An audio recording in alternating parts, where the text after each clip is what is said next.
प्रभु यीशु मसीह के नाम में आपको अनुग्रह, शांति और आशीष मिले। बोलांगिया एक यूरोप में जगह है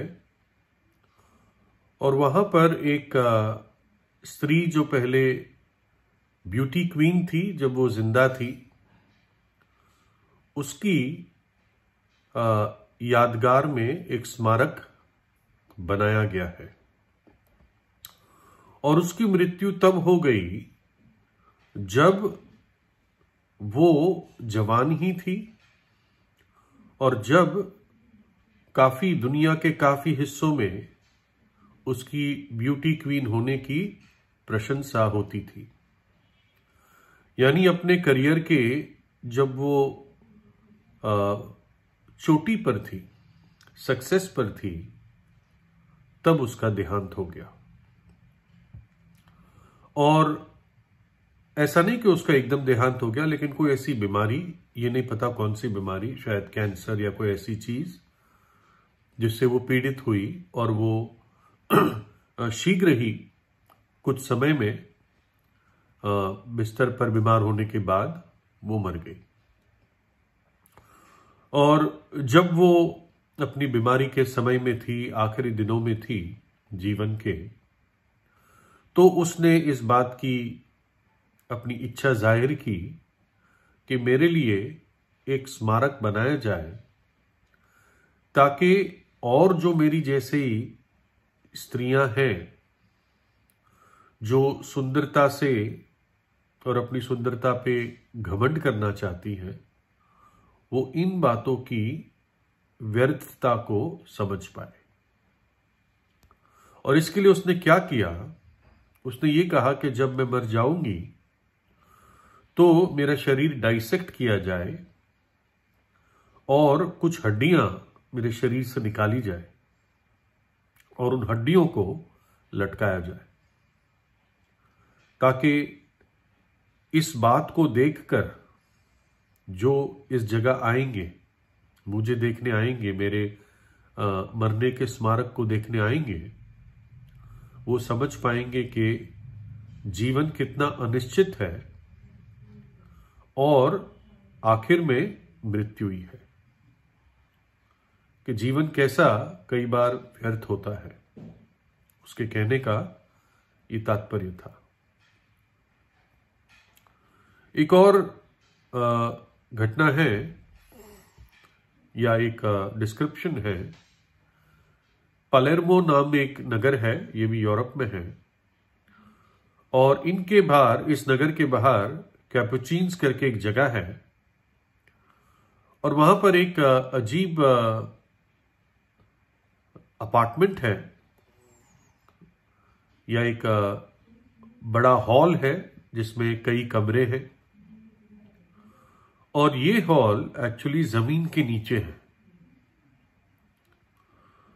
और इसमें इस हॉल में जो दीवारें हैं उसमें खाने बनाए गए हैं।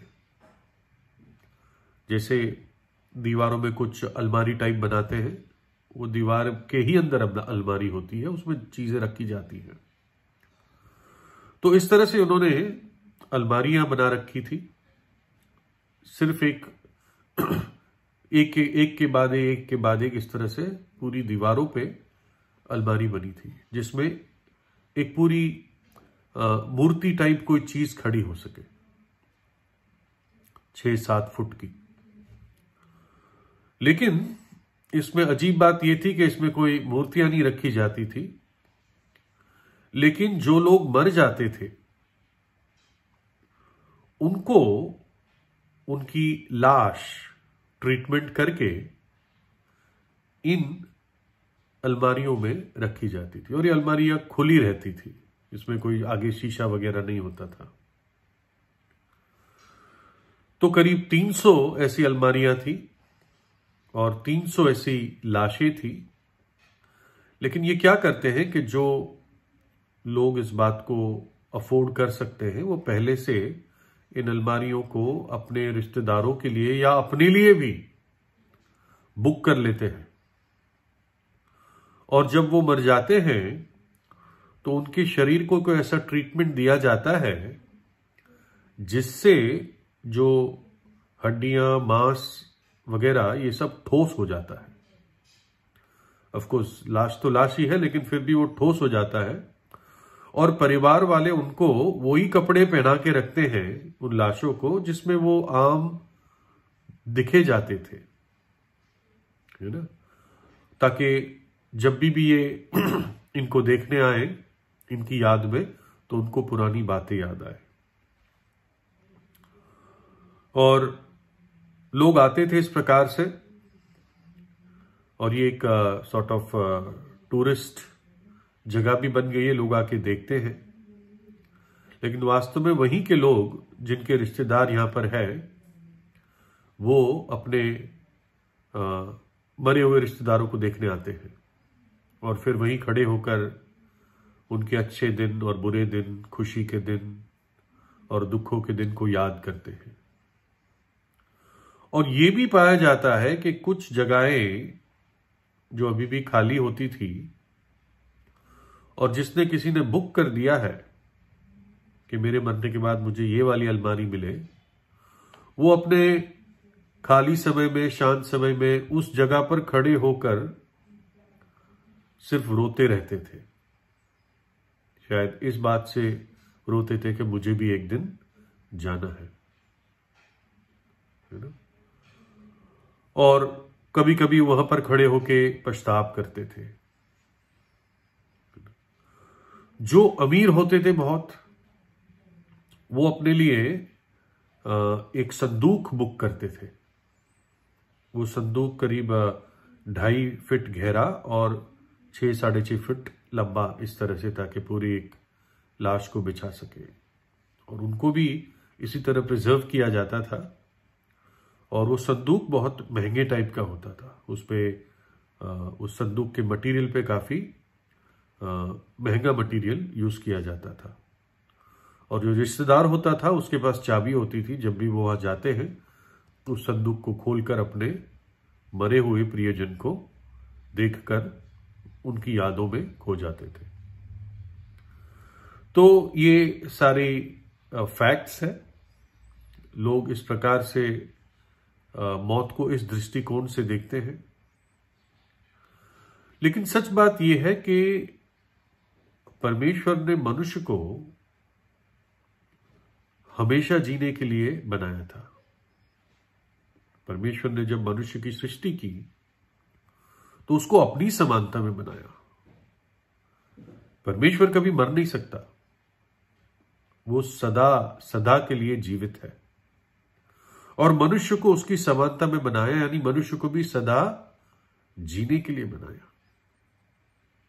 लेकिन फिर क्यों मौत एक बड़ा टेरर, एक बड़ा भय, एक बड़ा डर हम सबके मनों में रहता है?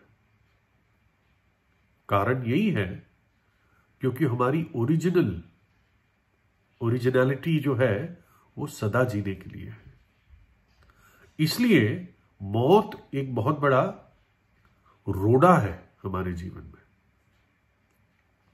वचन में लिखा है, एक निराश व्यक्ति कहता है, इससे पहले कि मैं वहां जाऊं जहां से फिर ना लौटूंगा, अर्थात अंधियारे और घोर अंधकार के देश में, जहां अंधकार ही अंधकार है, और मृत्यु के अंधकार का देश जिसमें सब कुछ गड़बड़ है, और जहां प्रकाश भी ऐसा है जैसा अंधकार। मृत्यु के अंधकार का देश जिसमें सब कुछ गड़बड़ है। मनुष्य जब मर जाता है, बाइबल कहती है 2 स्थान है। या तो परमेश्वर की अनंत और धन्य उपस्थिति में, या जैसे हमने पढ़ा मृत्यु के अंधकार के देश में, जहां पर रोना और दांतों का पीसना है। और ये मनुष्य अपने जीवन में डिसाइड करता है, मैं कहां जाऊंगा। जो पाप की जिस दशा में मरता है वो मृत्यु के अंधकार के देश में चला जाता है, और जो पापों की क्षमा प्राप्त कर लेता है वो परमेश्वर की धन्य उपस्थिति में प्रवेश करता है।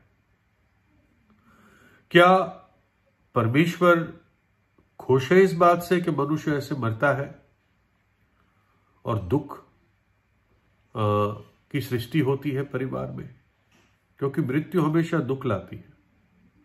अगर आपका दुश्मन मर जाता है, हो सकता है आपको खुशी हो, लेकिन उसके परिवारजनों को फिर भी दुख होता है। परमेश्वर जीवन का स्रोत है ना? तो फिर मृत्यु क्यों है इस संसार में? और बाइबल इसका जवाब देती है, पापों की मजदूरी मृत्यु है। साधारण शब्दों में, पाप की सजा मृत्यु है। और क्योंकि सबने पाप किया, इसलिए पूरी जगत में मृत्यु राज करती है। और जब पाप इस संसार में आया, जब हमारे पूर्वजों ने, हमारे पहले माता पिता ने पाप किया, अर्थात परमेश्वर की आज्ञा को तोड़ा, तब से लेके आज तक मृत्यु राज करती है। हम सोचते हैं बड़े बड़े नेता राज करते हैं, ऐसा नहीं है। मृत्यु राज करती है, क्योंकि वो भी मृत्यु के अधीन है।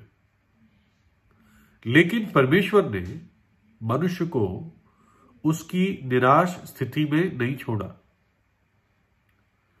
परमेश्वर खुद धरती पर आ गया, है ना? लिखा है, ईश्वर शरीर में प्रकट हुआ और हमारी उस सजा को, जो मृत्यु थी, अपने ऊपर लिया। खुद मर गया, जो नहीं मर सकता था खुद मर गया। हमारी सजा को अपने ऊपर ले लिया। लेकिन सुसमाचार ये है, शुभ संदेश ये है कि वो तीसरे दिन मृतकों में से जी उठा। उसने मृत्यु को हराया। लिखा है, पर अब हमारे उद्धारकर्ता मसीह यीशु के प्रकट होने के द्वारा प्रकाश हुआ, जिसने मृत्यु का नाश किया और जीवन और अमरता को उस सुसमाचार के द्वारा प्रकाशमान कर दिया। 3 चीजें, प्रकाश आया, ज्योति आई प्रभु यीशु के आने के द्वारा, मृत्यु का नाश किया और जीवन और अमरता जो छिपी हुई थी उसको सामने लाया अपने जी उठने के द्वारा। मृत्यु को हराया, मृत्यु को नाश किया और जीवन को सामने लाया, प्रकाश में लाया।